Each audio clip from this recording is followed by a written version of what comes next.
ನಮಸ್ಕಾರ. ಬನ್ನಿ ಈ ವಾರ ಭಾರತದಲ್ಲಿ ಏನೆಲ್ಲ ಆಯಿತು ಅಂತ ಒಂದು ಸಣ್ಣ ನೋಟ ಹಾಕೋಣ. ಅಂತಾರಾಷ್ಟ್ರೀಯ ಪಾಲುದಾರಿಕೆಯಿಂದ ಹಿಡಿದು ದೇಶದೊಳಗಿನ ಸವಾಲುಗಳವರೆಗೆ ಈ ವಾರ ನಿಜಕ್ಕೂ ಭಾರತದ ಭವಿಷ್ಯವನ್ನು ರೂಪಿಸುವಂತಹ ಕೆಲವು ನಿರ್ಣಾಯಕ ಕ್ಷಣಗಳಿಗೆ ಸಾಕ್ಷಿಯಾಗಿದೆ. ಹಾಗಾದ್ರೆ ಈ ಪ್ರಮುಖ ಘಟನೆಗಳ ಬಗ್ಗೆ ಸ್ವಲ್ಪ ಆಳವಾಗಿ ತಿಳಿದುಕೊಳ್ಳೋಣ. ಯೋಚನೆ ಮಾಡಿ, ಒಂದೇ ಒಂದು ವಾರದಲ್ಲಿ ಶತಕೋಟಿ ಡಾಲರ್ಗಳ ವ್ಯಾಪಾರ ಒಪ್ಪಂದಗಳು, ದೇಶೀಯ ಭದ್ರತೆಯ ಡೆಡ್ಲೈನ್ಗಳು ಮತ್ತೆ ಗ್ಲೋಬಲ್ ಟೆಕ್ ಶೃಂಗಸಭೆಗಳು, ಇಷ್ಟೆಲ್ಲವನ್ನೂ ಒಂದು ದೇಶ ಹೇಗೆ ನಿಭಾಯಿಸುತ್ತೆ? ಈ ಪ್ರಶ್ನೆಗೆ ಉತ್ತರ ಭಾರತದ ಈ ವಾರದ ಚಟುವಟಿಕೆಗಳಲ್ಲೇ ಅಡಗಿದೆ. ಬನ್ನಿ ಆ ರಹಸ್ಯವನ್ನ ಈಗ ಒಂದೊಂದಾಗಿ ಬಿಡಿಸೋಣ. ಈ ವಾರದ ಪ್ರಮುಖ ಘಟನೆಗಳನ್ನು ನಾವು 5 ಭಾಗಗಳಾಗಿ ನೋಡೋಣ. ಮೊದಲು ಬ್ರೆಜಿಲ್ ಜೊತೆಗಿನ ಹೊಸ ಮೈತ್ರಿಯೊಂದಿಗೆ ಶುರುಮಾಡಿ ಆಮೇಲೆ ರಾಷ್ಟ್ರೀಯ ಭದ್ರತೆಯ ಸವಾಲುಗಳನ್ನು ನೋಡೋಣ.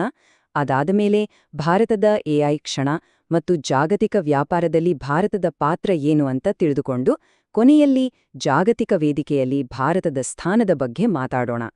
ಸರಿ, ನಮ್ಮ ಮೊದಲ ವಿಷಯ ಅಂತಾರಾಷ್ಟ್ರೀಯ ರಂಗದಲ್ಲಿ ನಡೆದ ಒಂದು ದೊಡ್ಡ ಬೆಳವಣಿಗೆ. ಈ ವಾರ ಭಾರತ ಮತ್ತು ಬ್ರೆಜಿಲ್ ತಮ್ಮ ಪಾಲುದಾರಿಕೆಯನ್ನ ಒಂದು ಹೊಸ ಮಟ್ಟಕ್ಕೆ ಕೊಂಡೊಯ್ದು ಇಡೀ ಜಗತ್ತಿನ ಗಮನ ಸೆಳೆದಿವೆ. ಈ ಪಾಲುದಾರಿಕೆಯ ಹಿಂದಿರುವ ಸಂಖ್ಯೆ ಕೇಳಿದ್ರೆ ಆಶ್ಚರ್ಯ ಆಗುತ್ತೆ.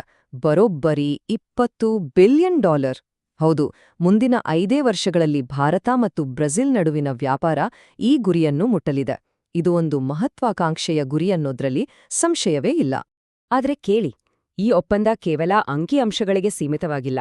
ಡಿಜಿಟಲ್ ಪಾರ್ಟ್ನರ್ಶಿಪ್ನಿಂದ ಹಿಡಿದು ಅಪರೂಪದ ಭೂಖನಿಜಗಳವರೆಗೆ ಇದು ಎರಡೂ ದೇಶಗಳ ನಡುವಿನ ತಂತ್ರಜ್ಞಾನ ಮತ್ತು ಸಂಪನ್ಮೂಲ ಹಂಚಿಕೆಯ ಆಳವನ್ನು ತೋರಿಸುತ್ತೆ. ಇದು ಭವಿಷ್ಯದ ಆರ್ಥಿಕತೆಗೆ ಅಡಿಪಾಯ ಹಾಕೋ ಒಂದು ಚಾಣಾಕ್ಷ ನಡೆ ಅಂತಾನೆ ಹೇಳ್ಬೋದು. ಜಾಗತಿಕ ವೇದಿಕೆಯಲ್ಲಿ ಭಾರತ ತನ್ನ ಸ್ಥಾನವನ್ನು ಬಲಪಡಿಸಿಕೊಳ್ತಿದೆ. ಆದರೆ ದೇಶದೊಳಗೆ ತನ್ನದೇ ಆದ ಸವಾಲುಗಳೂ ಇವೆ. ಹಾಗಾಗಿ ಈಗ ನಾವು ದೇಶೀಯ ಭದ್ರತೆಯ ಕಡೆಗೆ ಗಮನ ಹರಿಸೋಣ. ಈ ವಾರ ಗೃಹ ಸಚಿವ ಅಮಿತ್ ಶಾ ಅವರು ಒಂದು ದಿಟ್ಟ ಹೇಳಿಕೆ ಕೊಟ್ಟಿದ್ದಾರೆ. ಮುಂದಿನ ತಿಂಗಳ 31ರೊಳಗೆ ದೇಶದಿಂದ ನಕ್ಸಲಿಸಂ ಅನ್ನು ಸಂಪೂರ್ಣವಾಗಿ ತೊಡೆದುಹಾಕಲಾಗುವುದು ಅಂತ. ಇದು ಸುಮ್ಮನೆ ಕೊಟ್ಟ ಹೇಳಿಕೆಯಲ್ಲ, ಬದಲಿಗೆ ದೀರ್ಘಕಾಲದ ಸಮಸ್ಯೆಗೆ ಅಂತ್ಯ ಹಾಡಲು ಸರ್ಕಾರ ಹಾಕಿಕೊಂಡಿರುವ ಒಂದು ಕಠಿಣ ಗಡುವು. ಈ ಗುರಿ ತಲುಪೋದ್ರಲ್ಲಿ ಸಿಆರ್ಪಿಎಫ್ನ ಪಾತ್ರ ತುಂಬಾನೇ ನಿರ್ಣಾಯಕ. ಈಶಾನ್ಯದಿಂದ ಕಾಶ್ಮೀರದವರೆಗೆ ಮತ್ತೆ ಮಾವೋವಾದಿ ಪ್ರದೇಶಗಳಲ್ಲಿ ಶಾಂತಿ ಸ್ಥಾಪಿಸಲು ಅವರು ಹಗಲು ರಾತ್ರಿ ಶ್ರಮಿಸುತ್ತಿದ್ದಾರೆ. ಈ ಹೋರಾಟದಲ್ಲಿ 2270ಕ್ಕೂ ಹೆಚ್ಚು ಯೋಧರು ತಮ್ಮ ಪ್ರಾಣವನ್ನೇ ತ್ಯಾಗ ಮಾಡಿದ್ದಾರೆ. ಇದು ಅವರ ಬದ್ಧತೆಗೆ ಹಿಡಿದ ಕನ್ನಡಿ. ಭದ್ರತೆಯ ವಿಷಯದಿಂದ ಈಗ ನಾವು ತಂತ್ರಜ್ಞಾನದ ಜಗತ್ತಿಗೆ ಹೋಗೋಣ. ಈ ವಾರ ನಡೆದ ಭಾರತ ಎಐ ಇಂಪ್ಯಾಕ್ಟ್ ಶೃಂಗಸಭೆ ದೇಶದ ತಾಂತ್ರಿಕ ಭವಿಷ್ಯಕ್ಕೆ ಒಂದು ದೊಡ್ಡ ವೇದಿಕೆಯಾಗಿತ್ತು. ಆದರೆ ಅದೇ ಸಮಯದಲ್ಲಿ ಅದು ವಿವಾದದ ಕೇಂದ್ರಬಿಂದು ಕೂಡ ಆಯಿತು. ಮೊದಲು ಇದರ ಆರ್ಥಿಕ ಮಹತ್ವವನ್ನ ನೋಡೋಣ. ಈ ಶೃಂಗಸಭೆ ಮೂಲಸೌಕರ್ಯ ಕ್ಷೇತ್ರಕ್ಕೆ ಎಷ್ಟೊಂದು ಗೊತ್ತಾ? ಬರೋಬ್ಬರಿ $250 ಬಿಲಿಯನ್ ಬೃಹತ್ ಹೂಡಿಕೆಯನ್ನ ಆಕರ್ಷಿಸಿದೆ. ಇದು ಭಾರತದ ಟೆಕ್ ಭವಿಷ್ಯಕ್ಕೆ ದೊಡ್ಡ ಉತ್ತೇಜನ ನೀಡಲಿದೆ. ಈ ಶೃಂಗಸಭೆಯ ಸಕಾರಾತ್ಮಕ ಶಕ್ತಿಯನ್ನ ನಾವು ಇವೈಬ್ನ ಸಂಸ್ಥಾಪಕ ಮೋಸಿನ್ ಮೀನ್ ಅವರ ಮಾತುಗಳಲ್ಲಿ ಕೇಳಬಹುದು. ಇದು ಸಮಾನ ಮನಸ್ಕರೊಂದಿಗೆ ಕನೆಕ್ಟ್ ಆಗೋಕೆ ಒಂದು ಅದ್ಭುತ ವೇದಿಕೆಯಾಗಿದೆ. ಇದು ನಾವೀನ್ಯತೆ ಮತ್ತು ಸಹಯೋಗದ ಉತ್ಸಾಹವನ್ನ ಸ್ಪಷ್ಟವಾಗಿ ತೋರಿಸುತ್ತೆ. ಆದರೆ ಈ ಶೃಂಗಸಭೆಗೆ 2 ಮುಖಗಳಿದ್ವು. ಒಂದೆಡೆ 5 ಲಕ್ಷಕ್ಕೂ ಹೆಚ್ಚು ಸಂದರ್ಶಕರು, 13 ದೇಶಗಳ ಭಾಗವಹಿಸುವಿಕೆಯೊಂದಿಗೆ ಇನ್ನೋವೇಷನ್ನ ಒಂದು ಹಬ್ಬ. ಇನ್ನೊಂದೆಡೆ ಯುವ ಕಾಂಗ್ರೆಸ್ ಮತ್ತು ಬಿಜೆಪಿ ನಡುವಿನ ರಾಜಕೀಯ ಘರ್ಷಣೆಗಳು ಈ ಕಾರ್ಯಕ್ರಮಕ್ಕೆ ಒಂದು ರೀತಿ ಕಪ್ಪು ಚುಕ್ಕೆಯಾದ್ವು. ಈ ರಾಜಕೀಯ ಘರ್ಷಣೆಯ ತೀವ್ರತೆಯನ್ನ ಬಿಜೆಪಿ ವಕ್ತಾರ ಸುಧಾಂಶು ತ್ರಿವೇದಿಯವರ ಮಾತುಗಳು ಸ್ಪಷ್ಟಪಡಿಸ್ತವೆ. ಅವರು ಈ ಘಟನೆಯನ್ನ ರಾಷ್ಟ್ರಕ್ಕೆ ಮಾಡಿದ ಅವಮಾನ ಅಂತ ಬಣ್ಣಿಸಿದ್ದಾರೆ. ಇದು ಎರಡೂ ಪಕ್ಷಗಳ ನಡುವೆ ಎಷ್ಟೊಂದು ತೀವ್ರ ಸಂಘರ್ಷ ಇದೆ ಅನ್ನೋದನ್ನ ಎತ್ತಿ ತೋರಿಸುತ್ತೆ. ದೇಶೀಯ ರಾಜಕೀಯದಿಂದ ಈಗ ನಾವು ಜಾಗತಿಕ ವ್ಯಾಪಾರದ ಒಂದು ಗೊಂದಲದ ಕಡೆಗೆ ಹೋಗೋಣ. ವಿಶೇಷವಾಗಿ ಅಮೆರಿಕದ ಜೊತೆಗಿನ ಸುಂಕ ಸಮರ.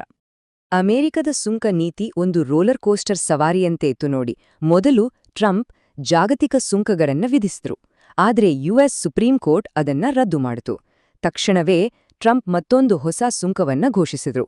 ಇದರ ಪರಿಣಾಮವಾಗಿ ಭಾರತದ ಮೇಲಿನ ಸುಂಕ ತಾತ್ಕಾಲಿಕವಾಗಿ 10%ಗೆ ಇಳಿಯಿತು. ಸ್ವಲ್ಪ ಗೊಂದಲಮಯ ಅಲ್ವಾ?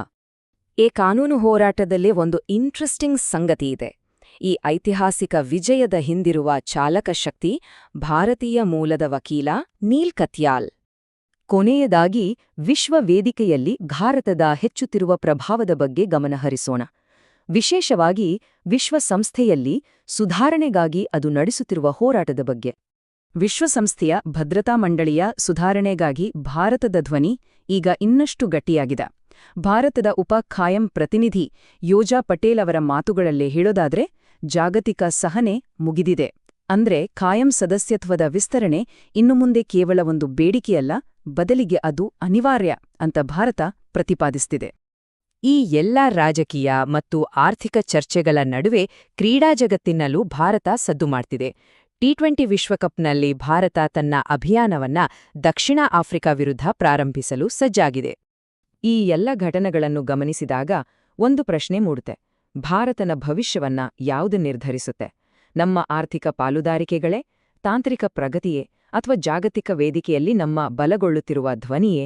ಉತ್ತರ ಸ್ಪಷ್ಟವಿಲ್ಲ. ಆದರೆ ಒಂದು ವಿಷಯ ಮಾತ್ರ ಖಚಿತ: ಭಾರತವು ಸದಾ ಚಲನೆಯಲ್ಲಿದೆ.